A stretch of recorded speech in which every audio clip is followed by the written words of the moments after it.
जय हिंद दोस्तों, स्वागत है आपका आपके अपने चैनल फैक्ट्री में। कई लोगों को लगता है कि इंसानों ने इतनी तरक्की कर ली है कि पूरी दुनिया को जान लिया है, लेकिन आज हम आपको कहानी सुनाएंगे या कहे तो वैल्यू एडिशन करेंगे भारत के एक आदिवासी द्वीप के बारे में, जिसके बारे में बहुत कम लोग जानते हैं। द्वीप का नाम नॉर्थ सेंटिनल आइलैंड अर्थात उत्तरी सेंटिनल द्वीप है। दूसरे शब्दों में कहे तो भारत का वो आइलैंड जहां घुसने का मतलब है मौत, बंगाल की खाड़ी में अंडमान द्वीप समूह में बसा है नॉर्थ सेंटिनल आइलैंड। तो चलिए दोस्तों, बिना टाइम खराब किए कहानी को शुरू करते हैं। कहानी शुरू होती है 2 अगस्त 1981 की तारीख से।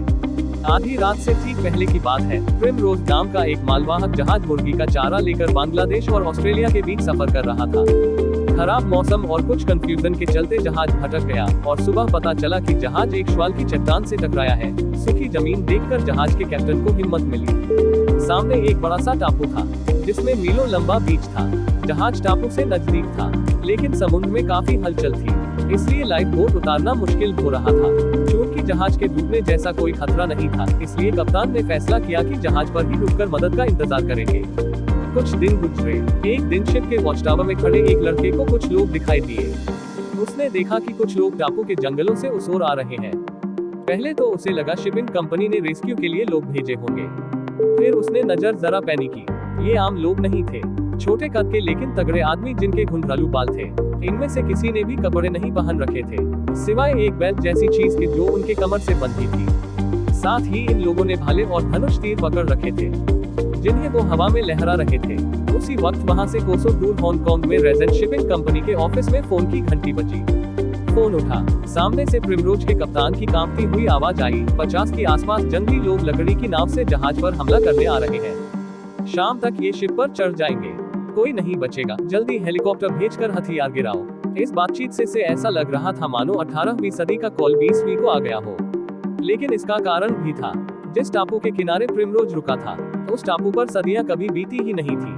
बहरहाल ये कॉल आते ही कंपनी ऑफिस में हंगामा मच गया। बात हांगकांग सरकार तक पहुंची। एक सरकारी प्रवक्ता ने कहा, लगता है प्रिमरोज का कप्तान पागल हो गया है।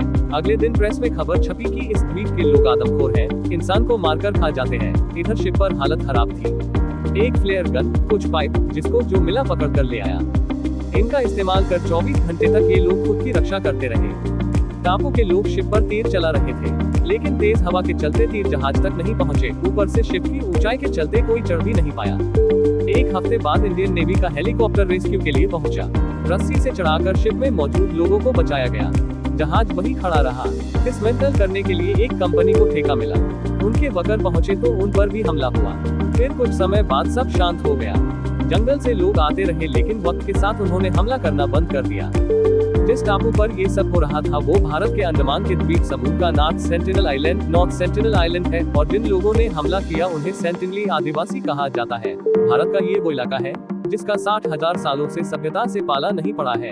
यहाँ न कोई जा सकता है, न इन लोगों से मिल सकता है। मार्को पोलो ने अपने संस्मरण में लिखा कि अंडमान के ये लोग आदमखोर होते हैं। इनके तेज दांत, लाल आंखें होती हैं और ये जिसे देखते हैं मार डालते हैं। मार्को पोलो ने ये लिख तो दिया, लेकिन इतिहासकार नहीं मानते कि उसने कभी अंडमान पर पैर रखे। संभव है कि पोलो ने जो भी लिखा वो सब सुनी सुनाई बातें थी। बहरहाल नॉर्थ सेंटिनल आइलैंड का पहला आधिकारिक जिक्र 1771 में मिलता है, जब ईस्ट इंडिया कंपनी का एक जहाज सर्वे करने के लिए यहाँ पहुंचा था। इन लोगों ने द्वीप पर आग जली देखी, लेकिन वहाँ उतरे नहीं। आधुनिक मनुष्य का पैर इस आइलैंड पर साल 1867 में पड़ा, तब भी एक मालवाहक जहाज द्वीप के किनारे क्रैश कर गया था। शिप से 86 लोग द्वीप पर उतरे। उन्हें द्वीप पर रहने वाले आदिवासियों का कुछ पता नहीं था। 3 दिन बाद एक सुबह जब ये लोग नाश्ता कर रहे थे, तब इन पर अचानक हमला हुआ। बड़ी मुश्किल से ये लोग जान बचाकर भागे और तब कंपनी के एक जहाज ने इन्हें रेस्क्यू किया था। सेंटिनली लोगों और आधुनिक मनुष्य का पहला कांटेक्ट 1880 में हुआ। 1896 में काला पानी की जेल से भागकर एक जुगाड़ू नाव के जरिए कोई कैदी इस आइलैंड तक आ पहुंचा था। कुछ रोज बाद एक सर्च पार्टी उसके पीछे पीछे आई तो उन्हें उसकी लाश मिली, जिस पर तीर के निशान थे और गला रेत दिया गया था। इसके बाद लगभग 70 साल तक कोई इस आइलैंड के नजदीक नहीं गया। आजादी के भारत सरकार की तरफ से भी इस आइलैंड के लोगों से कांटेक्ट करने की कोशिश नहीं की गई। फिर बाद में सरकार ने कुछ शोधकर्ताओं को आइलैंड तक जाने की इजाजत दी। आदिवासी कैसे रहते हैं, इसका जवाब भी जानते हैं। 1967 में त्रिलोकनाथ पंडित इस आइलैंड तक पहुंचे। वो एक सरकारी दस्ते के साथ थे। उनकी नाव आइलैंड तक पहुंची। दूरबीन से देखा तो सेंटिनली आदिवासी दिखाई दिए, लेकिन बोट देखते ही वो जंगल की ओर भाग गए। टी.एन. पंडित और उनकी पार्टी ने कदमों के निशान का पीछा किया। अंदर जंगल में उन्हें 18 झोपड़ियां दिखाई दी। पहली बार इन लोगों के बारे में कुछ पता चल रहा था। झोपड़ियां घास और लकड़ियों की बनाई थी। अंदर आग जल रही थी। वहाँ शहद, सुअर की हड्डियां थी। लकड़ी के कुछ बर्तन थे, कुछ भाले और तीर भी मिले। तीर की नोक पर लोहा लगा था, जिससे पता चला कि ये लोग मेटल से वाकिफ थे। इन लोगों की किसी आदिवासी से मुलाकात तो नहीं हो पाए, लेकिन वहाँ कुछ मेटल के बर्तन और नारियल जरूर छोड़ आए। 1970 तक ये इलाका सरकारी पहुंच से बाहर रहा। फिर 1970 में सरकार ने तय किया कि कम से कम निशानदेही जरूरी है। इसलिए 1970 में सर्वे के लिए आई एक पार्टी ने द्वीप पर एक पत्थर लगाया, जिसमें लिखा था कि ये द्वीप भारत का हिस्सा है। इंटरनेशनल कम्युनिटी में इस आइलैंड के चर्चे हुए तो 1974 में नेशनल जियोग्राफिक की एक टीम डॉक्यूमेंट्री बनाने के लिए आई। दुनिया में जब भी एक अनछुई ट्राइब से पहला कांटेक्ट किया जाता है तो कुछ तरीके आजमाए जाते हैं। भाषा में बात नहीं हो सकती, इसलिए कुछ गिफ्ट देकर कांटेक्ट बनाया जाता है। साथ ही इशारों से बात करने की कोशिश की जाती है। नेशनल जियोग्राफिक की टीम ने भी यही तरीके अपनाने की कोशिश की, लेकिन जैसे ही उनकी नाव आइलैंड के नजदीक पहुंची, उस पर तीर चलने लगे। एक तीर सीधा डायरेक्टर के लगा। जिस आदिवासी ने तीर चलाया वो जोर से हंसा और एक पेड़ के नीचे जाकर बैठ गया। टीम वापस लौट गई। 3 दिन की कोशिश के बाद टीम टापू के किनारे तक जा पाए। यहाँ इन्होंने कुछ गिफ्ट छोड़े, मसलन एक सुअर, कुछ नारियल, कुछ बर्तन, एक प्लास्टिक की कार और एक गुड़िया, ये देखने के लिए कि आइलैंड के लोग कैसे रिएक्ट करते हैं। पार्टी ने देखा कि उन लोगों ने बर्तन और नारियल तो ले लिए, लेकिन सुअर को मारकर जमीन में गाड़ दिया। प्लास्टिक की गुड़िया और कार के साथ भी यही सलूक हुआ। उसी साल नेशनल जियोग्राफिक में सेंटिनली आदिवासियों की पहली तस्वीर छपी। नीचे लिखा था, जहाँ शब्द नहीं, तीर बोलते हैं। इसके बाद 70 और 80 के दशक में कई बार सेंटिनली लोगों से कांटेक्ट की कोशिश हुई। गिफ्ट लेने के लिए सेंटिनली लोग तैयार थे, लेकिन कोई ज्यादा नजदीक पहुंचने की कोशिश करता तो बदले में तीर से स्वागत होता। इसके बाद भी कई बार सेंटिनली लोगों से कांटेक्ट करने की कोशिश हुई, लेकिन 1996 में सरकार ने इस पर पूरी तरह से प्रतिबंध लगा दिया। 2004 में सुनामी के बाद इस आइलैंड का हवाई मुआयना किया गया तो पता चला कि ये लोग सुनामी से बच गए थे। सरकार की तरफ से खाने के कुछ पैकेट भी गिराए गए, लेकिन हेलीकॉप्टर देखते ही आदिवासियों ने तीर दिखाने शुरू कर दिए। मतलब था, हमें तुम्हारी मदद की जरूरत नहीं।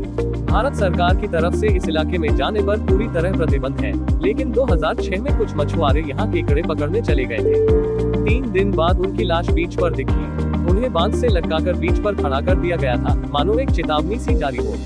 लाश वापस ले जाने की कोशिश हुई, लेकिन उस टीम पर भी आदिवासियों ने तीर से हमला किया। चूंकि सेंटिनली लोगों से कांटेक्ट करना मना है, इसलिए भारत सरकार का कोई नियम भी यहाँ लागू नहीं होता। मतलब इस इलाके में गए और मारे गए तो खुद की जिम्मेदारी है। अमेरिकी ईसाई मिशनरी मारा गया। सेंटिनली लोग आखिरी बार खबरों में आए थे साल 2018 में, जब एक ईसाई मिशनरी ने यहाँ पहुंचकर इन लोगों से मिलने की कोशिश की। जॉन अल चाओ नाम का एक अमेरिकी नागरिक गैर कानूनी रूप से यहाँ पहुंचा। उसे उम्मीद थी कि वो ईश्वर का वचन इन तक पहुंचाएगा। 15 नवंबर को चाओ यहाँ पहुंचा। 2 बार उसने गिफ्ट देने और गीत गाकर उनसे कांटेक्ट करने की कोशिश की। लेकी चाओ के खत के अनुसार आदिवासी या तो जोर जोर से चिल्ला रहे थे या हंस रहे थे। 17 नवंबर को चाओ आखिरी बार आइलैंड तक पहुंचा और वहीं रुक गया।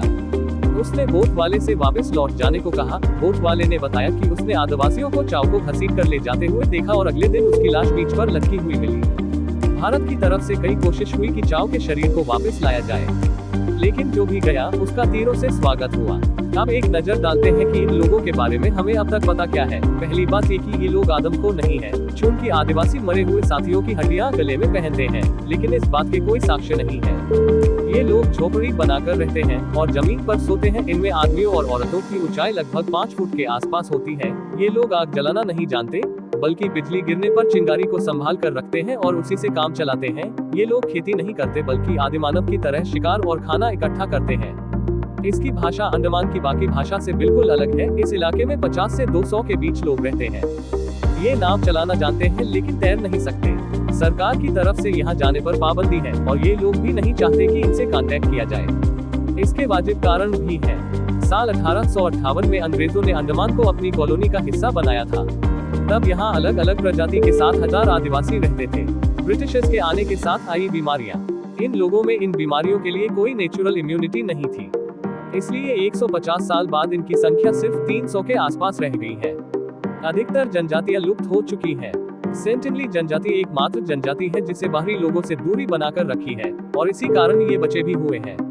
यहाँ जाकर आप नहीं कह सकते कि विकास और तरक्की इंसान के लिए जरूरी है। यहाँ सिर्फ जीना ही काफी है। दोस्तों, आज की कहानी यही समाप्त करते हैं। आपको कहानी कैसी लगी, आप चाहें तो हमें कमेंट करके अपने सुझाव भेज सकते हैं। आपका बहुत बहुत धन्यवाद हमारे साथ